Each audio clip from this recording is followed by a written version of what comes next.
In the time of Emperor Tiberius, when Rome was both the center of civilization and a cauldron of suspicion, our story follows a skilled but conflicted spy named Gaius Corvinus. Dispatched by the Praetorian prefect Sejanus to investigate a recent spate of mysterious deaths among the Roman elite, Gaius soon finds himself entangled in a deadly intrigue, one that will force him to choose between the empire he has sworn to serve and the truth that could shatter his loyalty forever. It was late afternoon when Gaius Corvinus first received the summons. Standing in the atrium of his modest domus, he read the sealed scroll with growing apprehension. By order of Lucius Aelius Sejanus, Praetorian prefect and right hand to Emperor Tiberius, come at once to the Palatine. Gaius had served the empire as a clandestine agent for several years, gathering intelligence from the far reaches of the provinces to the hidden enclaves of Rome itself. The emperor, now living in self-imposed seclusion on the island of Capri, rarely involved himself in day-to-day governance. In his stead, Sejanus effectively ruled from the Palatine Hill. Some whispered that Tiberius had grown paranoid and was content to let Sejanus handle the empire's affairs. Others insisted Sejanus harbored ambitions of his own. Upon arriving at the Palatine, Gaius was escorted through long corridors lined with statues of Rome's greatest heroes.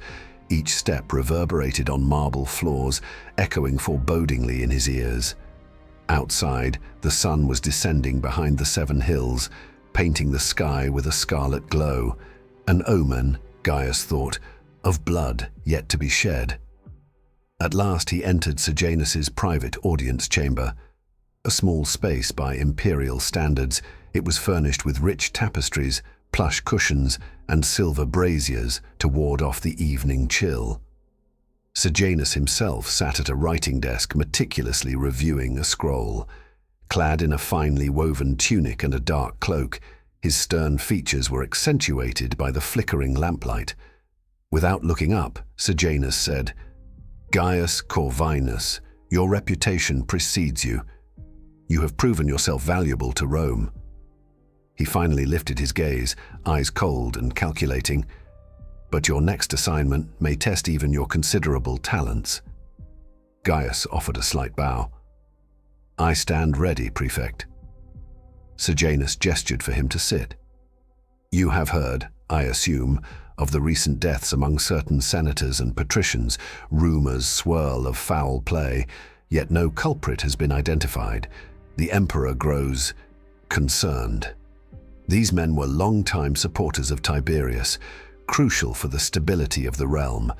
If someone is systematically removing the emperor's allies, we must discover the truth." Gaius nodded. Indeed, whispers abounded of senators found dead in their villas, of patricians collapsing mysteriously during banquets. Poisoning was suspected, yet no trace of toxins had been found. The tension in Rome's elite circles was palpable, like a sword precariously balanced on its edge. "I need answers," Sejanus continued, voice low.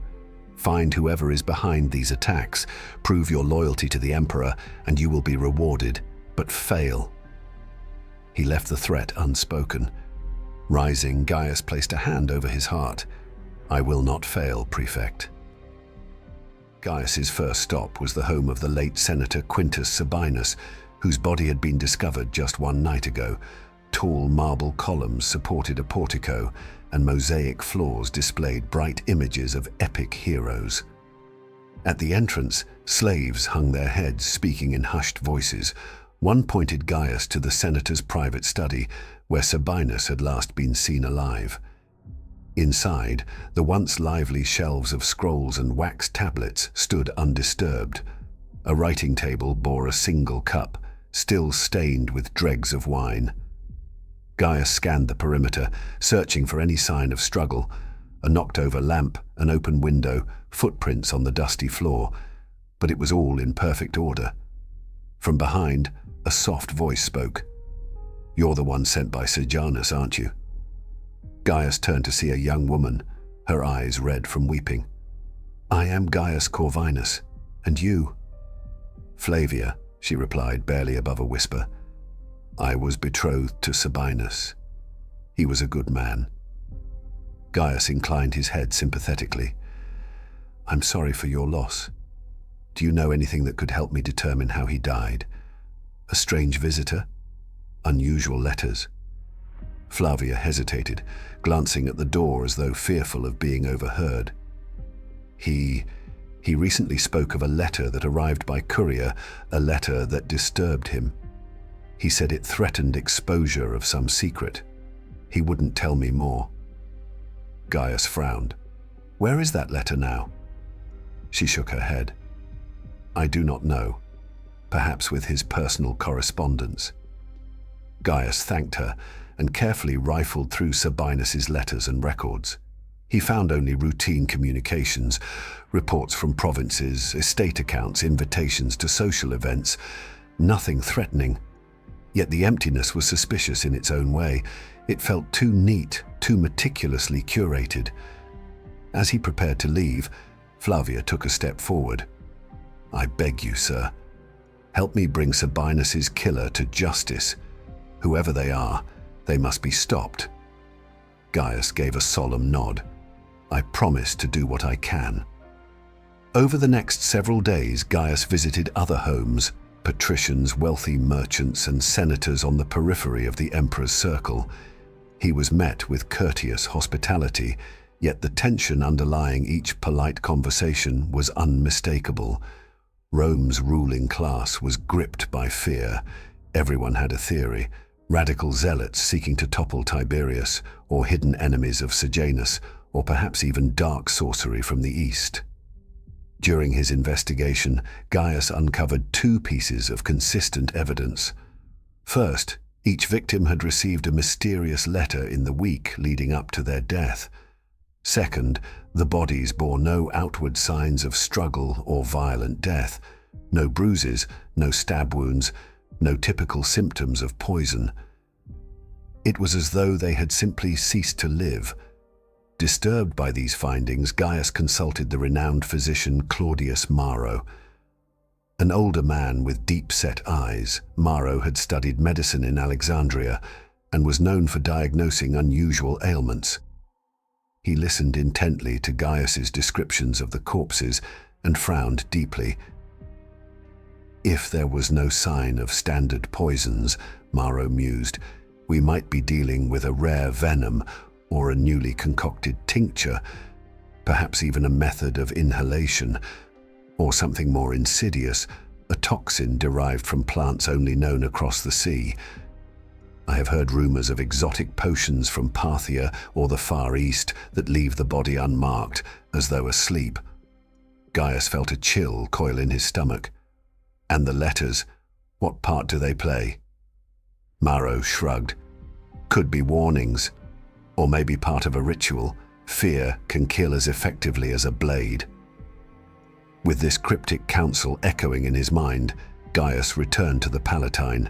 He wrote a succinct report for Sejanus, omitting only the rumors he deemed too far-fetched. Within an hour, a messenger arrived with an order to meet Sejanus in a secluded courtyard that very evening. Late that night, the moon cast pale light onto the courtyard's mosaic tiles. Torch flames danced in iron sconces, sending shadows leaping across the marble walls. Sejanus stood alone, his hands clasped behind his back, staring at a statue of the emperor's late father, Augustus. "Well?" Sejanus demanded, not turning around. "Have you learned anything of use?" Gaius spoke in careful, measured tones. All the victims received a letter shortly before death. None showed obvious signs of violence or poisoning. The physician Maro believes a rare toxin may be involved, one we know little about. Sejanus exhaled a frustrated breath. "And you have no leads on who sent these letters?" "Not yet," Gaius admitted, "but I suspect a small group, or perhaps a single individual, skilled in the arts of assassination. If we can identify a common thread among the victims besides their loyalty to Tiberius, we might narrow our search." Sejanus turned, his expression shadowed by torchlight. In other words, you have little to show for your efforts. Before Gaius could protest, Sejanus added, "Time is running short, Corvinus." Another senator died just yesterday, Senator Drusus Longinus. The emperor grows impatient. We must root out these traitors before they strike again. Sejanus paused, eyes narrowing. Or before they grow bold enough to target me, or Tiberius. Gaius sensed the fear behind Sejanus's stern facade, but said nothing. He simply bowed, turned on his heel, and left the courtyard, feeling the weight of the empire pressing upon him more heavily than ever before. Investigating Drusus Longinus's demise, Gaius discovered that Drusus had once been an ally of a powerful senator named Lepidus Rufus. The two men had parted ways over a bitter political dispute. Gaius decided to pay Lepidus a visit in the dead of night, hoping to glean more about his old colleague. Lepidus's villa, a sprawling complex on the outskirts of Rome, was lit by sparse torches. The senator himself greeted Gaius in a dimly lit atrium. "I trust this is no social call?" Lepidus asked, arching an eyebrow. He was a tall man with silver hair and the commanding presence of a seasoned statesman. Gaius offered a respectful nod. "I come on urgent imperial business. Drusus Longinus was found dead, and you once shared close ties with him. I would know if you suspect anyone behind his murder." Lepidus pursed his lips, drawing Gaius deeper into the shadows of the villa. "There are rumors that Drusus was trying to expose Sejanus for corruption. Some claim Sejanus has grown bold, eliminating those who stand in his way. Perhaps Drusus's death was a cautionary tale, meant to silence others." Gaius frowned. "You imply that Sejanus himself could be responsible?" Lepidus shrugged. "I only repeat the whispers in the Senate halls. Sejanus's power is near absolute. Who could stop him if he decided to remove threats from his path?" A tremor coursed through Gaius. Could the very man who had commissioned this investigation be orchestrating the killings to protect his own agenda? Still, Gaius needed more than rumors. He pressed Lepidus for additional details, but the senator merely shook his head. "We speak of shadows, Corvinus. In times like these, any word can be twisted, any truth can be hidden. You will not find easy answers." Lepidus escorted Gaius to the door. As they parted, the senator murmured a warning. "Be cautious. The path you tread can lead to ruin." Disturbed by Lepidus's allegations, Gaius returned to the Palatine to request an audience, but Sejanus was nowhere to be found. Soldiers told him that the prefect had left for Capri to consult with Emperor Tiberius in person. Gaius saw an opportunity, an unsupervised chance to dig deeper into Sejanus's affairs. He began by secretly questioning Sejanus's personal staff, hoping to uncover patterns, odd deliveries, clandestine meetings, or couriers who might have carried those fatal letters.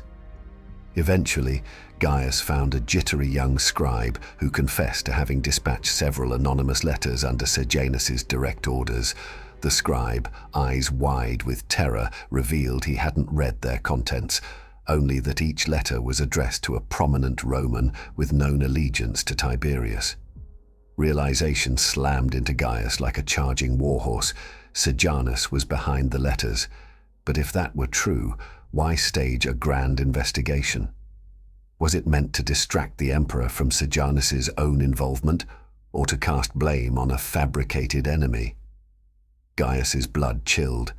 If Sejanus was eliminating Tiberius's most loyal supporters, he was systematically dismantling the emperor's power base. The question was, to what end? Gaius found himself torn. He owed his position, his livelihood, and much of his success to the empire, and by extension to Sejanus.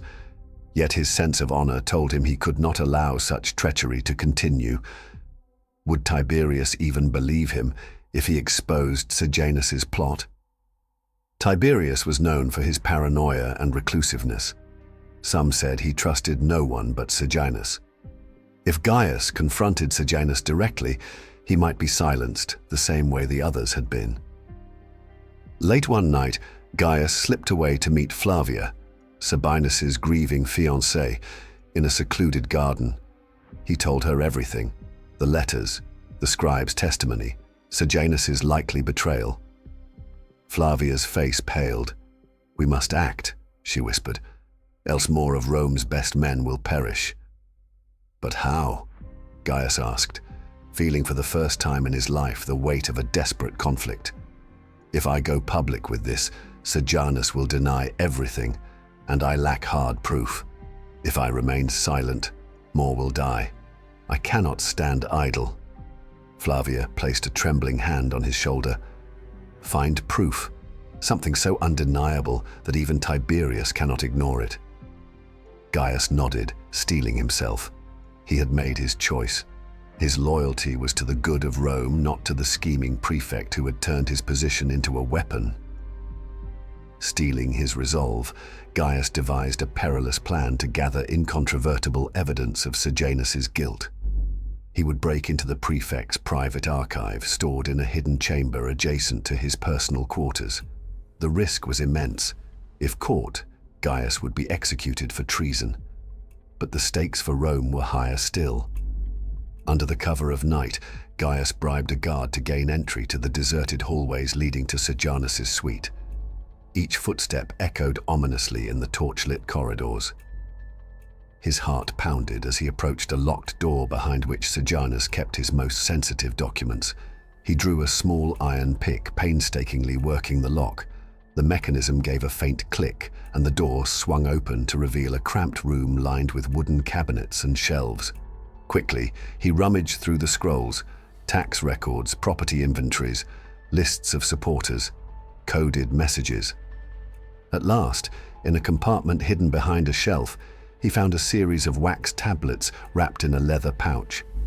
Scanning the entries by flickering lamplight, he realized these were instructions for the scribe to pen letters to various senators, along with cryptic notes about a special gift to be delivered soon after. The names matched the list of the dead, each one of them a known loyalist to Tiberius. That was not all. One entry mentioned a final letter intended for the highest of them all. Gaius's stomach lurched as he read the words. "Ensure Tiberius receives it personally. He must feel safe in its presence." Sejanus was plotting to kill the emperor. Gaius grabbed the tablets and slipped them into his tunic. Fear threatened to overwhelm him, but he forced himself to remain calm. He had the proof he needed. Now he only had to survive delivering it. Swiftly, Gaius fled Rome for Capri, where Tiberius spent his days in a majestic cliffside villa overlooking the turquoise sea. Exhausted and anxious, he arrived to find the emperor's personal guards suspicious of anyone from the capital. Only after mentioning his urgent news of a conspiracy did they bring him before Tiberius. The emperor was older than Gaius remembered, his once imposing figure slightly stooped, his face etched with worry. Surrounded by a handful of trusted advisors, Tiberius regarded Gaius with a critical eye. "Why have you come unannounced?" Tiberius growled. "Does Sejanus know you are here?" Gaius bowed deeply. "Imperator, I come bearing grave news of a conspiracy against you, a conspiracy orchestrated by Sejanus himself." A tense hush fell over the throne room. One of Tiberius's aides drew his sword in reflex, glaring at Gaius, but the emperor motioned for calm. "Speak," Tiberius ordered. Gaius produced the wax tablets, offering them to Tiberius. He recounted his findings, naming each of Sejanus's victims and describing how the letters served as preludes to silent murder. By the end of his testimony, Tiberius's hands were trembling, his expression a mix of fury and betrayal. At that moment, Sejanus, who had made the journey to Capri as well, entered the hall. Taken aback to see Gaius standing before Tiberius, the prefect tried to maintain composure, but Gaius could see rage flicker across his face. "Sejanus," Tiberius said in a dangerously soft voice, "my loyal Corvinus claims you plot to kill me. I have here your instructions, your own words ordering the deaths of my loyal senators." Sejanus's eyes darted to Gaius. Then, realizing his predicament, he fell to his knees, voice shaking with false sincerity. "Sire, these are lies, traps laid by my enemies to turn you against me. This man is but a spy, easily corrupted by a bribe." Tiberius's face turned thunderous. "And what of these letters sealed by your ring?" He waved a wax tablet. "What of the scribe you employed?" Cornered, Sejanus's carefully maintained facade cracked. A flicker of hatred and panic contorted his features. Before Tiberius's guards could react, Sejanus lunged for his dagger, making a desperate bid to attack the emperor. A guard tackled the prefect to the ground. The blade skittered across the floor, clattering as it slid beneath a lectus. Tiberius rose, trembling with fury. "Take him away," he spat, "and lock him in the dungeon. I'll have his fate decided at dawn." A collective breath seemed to leave the room all at once. Gaius sank to his knees before Tiberius, offering the emperor the respect owed. "I have served you, Imperator. May Rome endure." Tiberius regarded him for a moment, weariness and relief in his gaze. "You have done this empire a great service," he said softly. "I will not forget." Not long after, Tiberius issued an edict naming Sejanus a traitor and ordering his execution. All across Rome, shockwaves reverberated. Those once fearful to speak openly now felt a release from Sejanus's oppressive grip. The silent purge that had terrorized the elites ceased. All the while, Gaius Corvinus returned to Rome, uncertain of his future. Would Tiberius reward him with land, titles, or an even more dangerous assignment? The emperor's realm still bristled with political intrigue, and fresh threats lurked on the horizon. Yet amid the swirling rumors of the city, there was a sense that, this time, justice had prevailed. Gaius had done what was right, even at the risk of his own life. His loyalty had been tested, and though his faith in the empire was forever shaken, he had chosen the truth above all else. In his modest domus that evening, a single oil lamp illuminated the small courtyard garden. Flavia visited him, her mourning veil replaced with a tentative smile of gratitude. Together, they stood in the hush of night, each pondering what lay ahead for Rome and for themselves. Though shadows still hung over the Palatine Hill, at least one light burned clear and bright, the knowledge that in the face of tyranny, one man's courage could make all the difference. In the age of Emperor Tiberius, when fear, paranoia, and betrayal were rampant, Gaius Corvinus risked everything to expose a conspiracy that threatened the very heart of Rome. Tested by moral dilemmas and haunted by the possibility of failure, he chose the path of truth and justice, altering the empire's destiny. His story serves as a testament to the power of individual resolve, a reminder that even amid the darkest intrigue, the light of courage can shine through.